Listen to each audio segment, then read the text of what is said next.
الشيطان الرجيم بسم الله الرحمن الرحيم يا أيها الذين آمنوا لا تقربوا الصلاة وأنتم سكارى حتى تعلموا ما تقولون ولا جنبا إلا عابري سبيل حتى تغتسلوا وإن كنتم مرضى أو على سفر أو جاء أحد منكم من الغائط أو لامستم النساء فلم تجدوا ماء فتيمموا طيبا فامسحوا بوجوهكم وأيديكم إن الله كان عفوا غفورا۔ یہ سورہ نساء کی آیت نمبر 42 ہے۔ کل کے درس کے اندر یہ بتایا گیا تھا کہ نشے کی حالت میں اور جنابت کی حالت میں نماز کے قریب نہ جاؤ۔ ایک صورت اس میں استثناء تھی کہ وہ یہ تھی کہ اگر آپ سفر کی حالت میں مسافر ہیں، اگر آپ کو پھر یہ مسئلہ پیش آ جائے، آپ کو یعنی کہ احتلام وغیرہ ہو جائے یا اس طرح کوئی کیفیت ہو جائے، تو اس وقت آپ یعنی کہ بغیر غسل کے تیمم کے ساتھ نماز پڑھ سکتے ہیں۔ پھر آج چونکہ اس آیت کے اندر تیمم کا جو ہے حکم نازل ہوا۔ آیت کا یہ جو ٹکڑا ہے اس کا شان نزول حدیث کے اندر آتا ہے کہ حضرت عائشہ رضی اللہ تعالی عنہ فرماتی ہیں کہ ایک سفر میں نبی کریم صلی اللہ علیہ وسلم کے ساتھ تھیں اور میں نے اپنی بہن اسما سے ایک ہار عاریتاً لیا تھا کہ میں واپسی میں آ کر تجھے دے دوں گی۔ اب سفر میں دوران سفر ایک جگہ پڑاؤ کیا قافلے نے، تو میرا ہار کہیں کھو گیا۔ میں اپنے ہار کی تلاش میں ادھر ادھر بھٹک رہی تھی، دیکھ رہی تھی، ہار کو تلاش کر رہی تھی، تو دیر ہو گئی اور اتنے میں حضور علیہ الصلوۃ والسلام بھی سو گئے اور صحابہ کرام جو ہے حضرت ابوبکر صدیق رضی اللہ تعالیٰ عنہ کو جا کر شکایت کی کہ تیری بیٹی کی وجہ سے جو ہے ابھی قافلے کو رات کو یہاں ٹھہرنا پڑا، اب یہاں پہ نہ پانی ہے نہ کچھ ہے، اب نمازیں کیسے پڑھیں گے، یہ کیسے کریں گے۔ تو بہرحال حضرت ابوبکر صدیق رضی اللہ تعالیٰ عنہ عائشہ فرماتی کہ میرے پاس آئے، مجھے کافی انہوں نے ڈانٹا اور مجھے کافی یعنی کہ انہوں نے وہ کیا، ڈانٹ ڈپٹ کی۔ تو بہرحال پھر جو ہے صبح ہو گئی۔ اب صبح جب قافلہ اٹھا تو اللہ تبارک و تعالیٰ نے یہ آیت اتاری تیمم کے بارے میں کہ اگر اب آپ کو پانی نہیں مل رہا، آپ سفر کی حالت میں، تب آپ تیمم کر کے نماز پڑھیں۔ تو پھر صحابہ کرام بڑے خوش ہوئے اور صحابہ کرام نے ابوبکر کو جا کر مبارکباد دی کہ ابوبکر تیرے گھرانے والے بہت ہی مبارکباد ہیں کہ اس کی وجہ سے اللہ تبارک و تعالیٰ نے جو ہمیں ایک سہولت دے دی، ایک رخصت دے دی تیمم کی شکل میں۔ ورنہ بندہ اگر جنگل کے اندر ہے، صحرا کے اندر ہے یا کہ اب کہیں بیابان کے اندر ہے، وہاں پانی میسر نہیں ہے اور عبادت کرنی ہے تو کیسے کرے گا، اس کے لیے بڑا مسئلہ کھڑا ہو جاتا تھا۔ تو اس لیے اللہ تبارک و تعالیٰ نے تیمم کا حکم نازل کیا۔ یہ اصل میں تیمم جو ہے، یہ تیمم کا لغوی معنی ہے قصد کرنا، قصد الصعید للتطہیر۔ اس کا معنی ہے کہ پاک مٹی کے ساتھ تطہیر یعنی پاکیزگی حاصل کرنے کی بندہ نیت کرے، اور اس کے اندر 3 فرض ہیں۔ ایک نیت کرنا اس کا فرض ہے اور 2 ضربیں ہیں، وہ انشاءاللہ آگے تفصیل آئے گی، میں آپ کو بتاؤں گا کہ اس میں کچھ علماء کے اختلاف اگرچہ ہے۔ تو اس میں یعنی کہ بعض علماء جس طرح امام احمد رحمۃ اللہ علیہ اور دوسرے دیگر محدثین فرماتے ہیں کہ ایک ضرب کافی ہے، ایک ہی ضرب سے یعنی کہ چہرہ بھی کر لیں اور ہاتھوں کو بھی کر لیں تو اس سے تیمم ہو جائے گا۔ غسل کا اور وضو دونوں کا تیمم ایک ہی ہوگا۔ اگر کسی کو غسل لاحق ہوا تھا اور اس نے یعنی کہ وضو کا تیمم کر لیا تو اس کا غسل بھی ہو گیا اور وضو بھی ہو گیا، ٹھیک ہے نا جی۔ ہاں الا یہ کہ پھر بعد میں یعنی کہ وہ اس کا وضو ٹوٹ جاتا ہے تو اس کا وضو ٹوٹے گا، اس کا غسل پہ کوئی اس کے فرق نہیں پڑے گا، اس کو غسل کی ضرورت نہیں پڑے گی، وہ دوبارہ پھر یعنی کہ تیمم کر لے وضو کا۔ تو اس یعنی کہ اس میں حضرت عمار رضی اللہ تعالیٰ عنہ کے بارے میں آتا ہے کہ وہ جب ان کو یہ پتہ چلا کہ جی تیمم کا حکم نازل ہے لیکن اسے طریقہ نہیں آتا تھا انہیں، اب ان کو احتلام وغیرہ ہو گیا تو وہ مٹی کے اندر جو ہے لوٹ پوٹ ہونے لگے، اپنے اوپر مٹی ڈالنے لگے، پورا مٹی کے اندر یعنی کہ لت پت ہو گئے تھے۔ پھر حضور صلی اللہ علیہ وسلم کے پاس گئے تو اللہ کے نبی نے فرمایا کہ اللہ کے بندے کی صرف تیمم کر لیتے آپ، یعنی کہ وضو کا جو تیمم ہوتا ہے وہ غسل کا قائم مقام ہو جاتا ہے۔ تو اللہ تبارک و تعالیٰ نے خود نبی کریم صلی اللہ علیہ وسلم نے فرمایا کہ اللہ تبارک و تعالیٰ نے میری امت کو 3 خصوصی یعنی کہ صفات عطا فرمائی ہیں جو پہلی امتوں کو نہیں ملی۔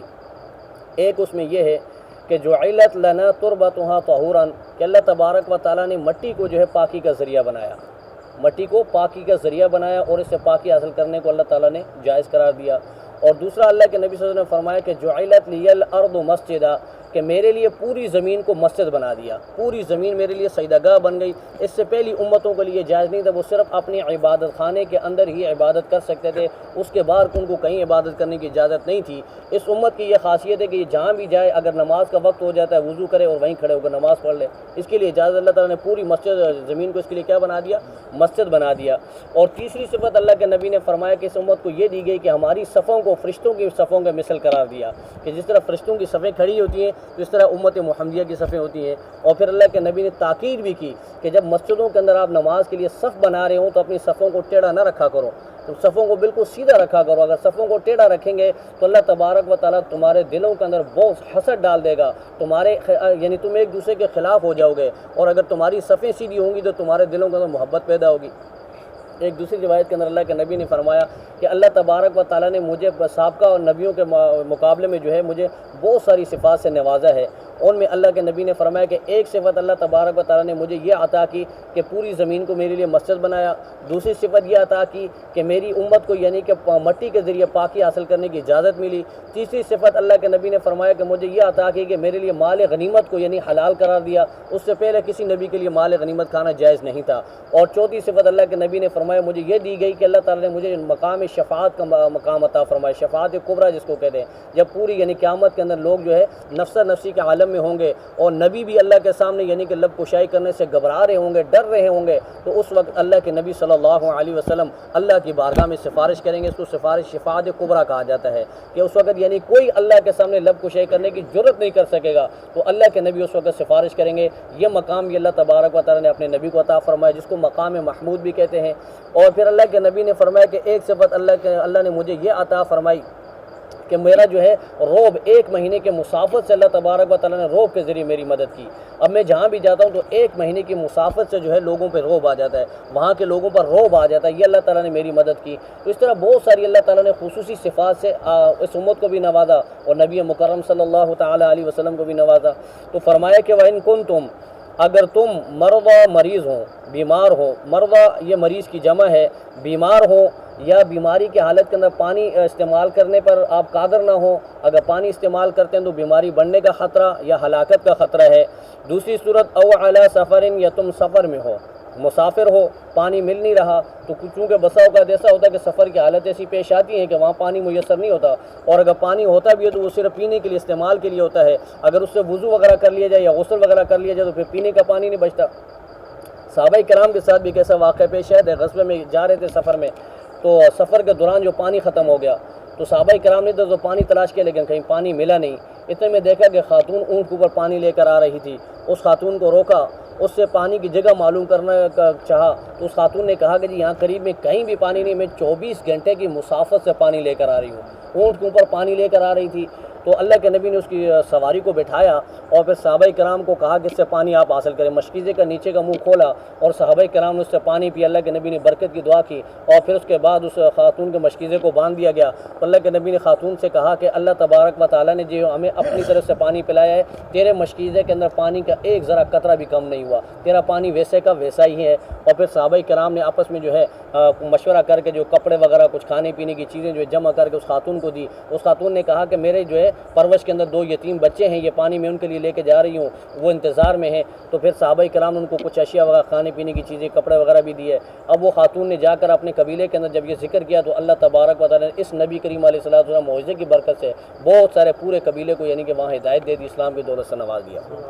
تو یہ صورت چونکہ اکثر پیش آتی ہے سفر کے اندر کہ بندہ جو ہے سفر میں پانی نہیں مل رہا, تو اللہ تبارک و تعالیٰ نے فرمایا کہ او علی سفر, اگر آپ سفر میں ہو.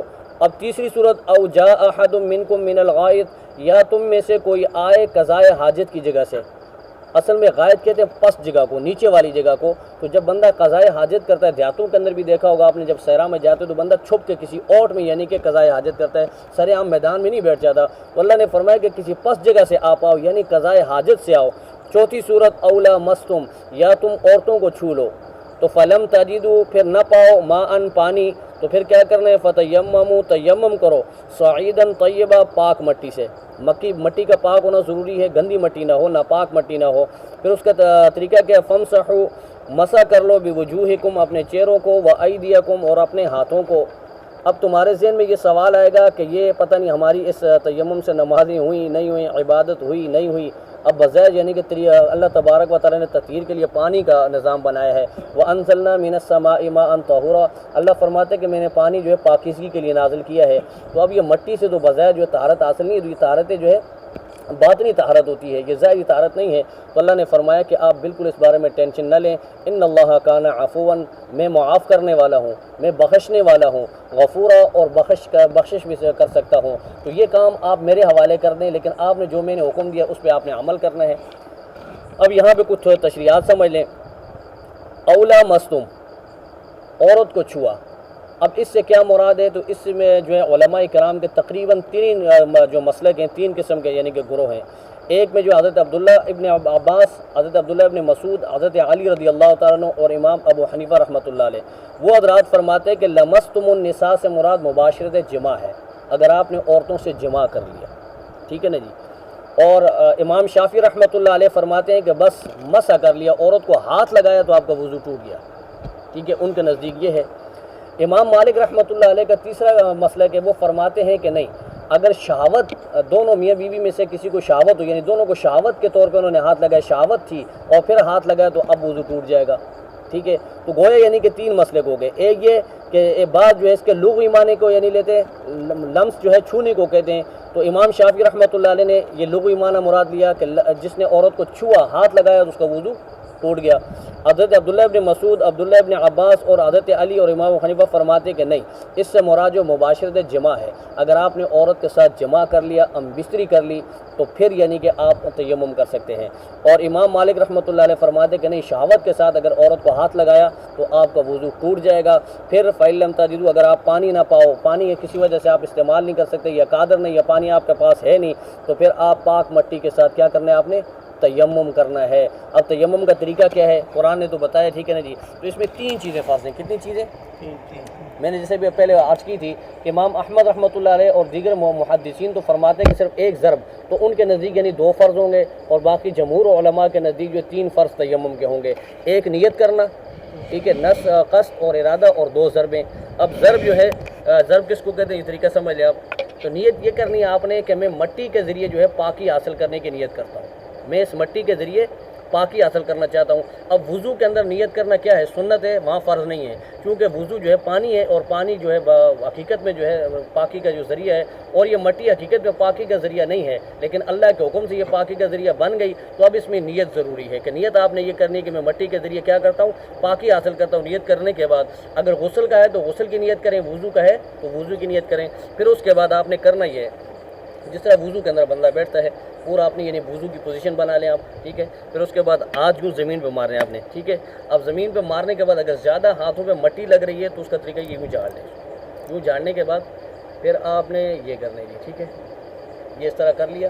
اب آپ نے یہاں سے شروع کرنا ہے جہاں سے ہم یعنی کہ وضو کرتے، پیشانی کے بالوں سے لے کر یہ، اور پورے ہاتھ کو یوں جما لینا آپ نے، ٹھیک ہے، کوئی جگہ یعنی کہ خوش نہ رہے، ٹھیک ہے۔ پھر دوبارہ آپ زمین پہ ہاتھ ماریں، پھر اس کو جھاڑ لیں، پھر اس کو یہ طریقہ ہوگا، یہ آپ نے پورا لے گیا، ٹھیک ہے، یہاں، اور پھر یہاں سے سیدھا آپ نے یوں اس کو گھما لیا، پھر یہاں سے اس کے ساتھ یہ ٹچ نہیں ہونا چاہیے، یہ اوپر سے ایسے لے جائیں آپ، ٹھیک ہے۔ پھر دوسرا چونکہ یہ ہتھیلی کے ساتھ مٹی ہونی چاہیے، پھر دوبارہ آپ نے یوں کر کے، ٹھیک ہے، اس طرح کر کے، تو یہ آپ کا تیمم کیا ہو جائے گا جی؟ مکمل ہو جائے گا۔ غسل کا بھی یہی ہے اور وضو کا بھی یہی ہے۔ بعض علماء فرماتے ہیں کہ یہاں کلائیوں تک اگر کر لیا تو تب بھی تیمم ہو جائے گا، بعض فرماتے ہیں کہ کونیوں تک، اور بعض علماء امام زہری رحمۃ اللہ علیہ فرماتے ہیں کہ نہیں، بغلوں تک۔ لیکن جو میں سب سے قوی اور اصح جو مسئلے کے وہ یہی کہ کونیوں تک، جہاں تک وضو میں کیا جاتا ہے تو وہیں تک تیمم کیا جائے گا۔ تو اس کے بعد جو ہے آپ اللہ کے نبی نے فرمایا اگر 10 سال تک بھی آپ کو پانی نہ ملے تو آپ مٹی کے ذریعے پاکی حاصل کر کے آپ عبادات کر سکتے ہیں، نمازیں بھی پڑھ سکتے ہیں، قرآن بھی پڑھ سکتے ہیں، بیت اللہ کا طواف بھی کر سکتے ہیں، کوئی بھی یعنی کہ عمل آپ کرنا چاہیں کر دیں۔ ہاں اس میں یہ بات یاد رکھیں کہ جو چیزیں نواقض وضو وہ اس میں بھی ہیں، لیکن اس میں ایک اضافی چیز وہ یہ ہے کہ جیسے ہی آپ پانی کے اوپر قادر ہو گئی یا پانی آپ کو مل گیا تو آپ کا تیمم خود بخود ٹوٹ جائے گا۔